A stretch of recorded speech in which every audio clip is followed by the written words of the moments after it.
નમસ્કાર. Shri PCN high school મેઘરજમાં ધોરણ 10ની આજે માર્ચ 2025ની બોર્ડની જાહેર પરીક્ષાઓ શરૂ થઈ રહી છે. ત્યારે અમારી શાળાની અંદર યુનિટ 1, 2 અને 3 છે. આજે અમારી શાળાની અંદર 5 દિવ્યાંગ વિદ્યાર્થીઓ સાથે 687 જેટલા વિદ્યાર્થીઓ પરીક્ષા આપવાના છે. આ પરીક્ષાર્થીઓનું અમે શાળાના ગેટ ઉપર અમે કુમકુમ તિલક કરી, એમને ચોકલેટ આપી, મોં મીઠું કરાવી અને એમનું સ્વાગત કર્યું છે.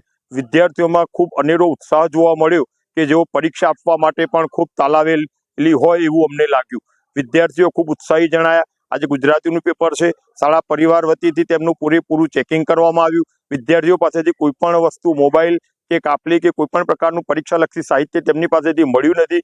વાલીઓએ પણ અમને ખૂબ સાથ સહકાર આપ્યો છે. ત્યારે હું સમગ્ર શાળા પરિવાર, મારા યુનિટના બંને સંવાદ મિત્રો શ્રી વાણિયા સાહેબ અને શ્રી નરેશભાઈ પટેલ સાહેબ, સાથે સાથે આવેલ સરકારી પ્રતિનિધિઓનો પણ હું શાળા પરિવાર વતીથી આભાર માનું છું. અને આજના પરીક્ષાર્થીઓ ખૂબ સારા માહોલની અંદર પરીક્ષા આપશે અને ઉત્તમ પરિણામ મેળવશે એવી હું આશા રાખું છું.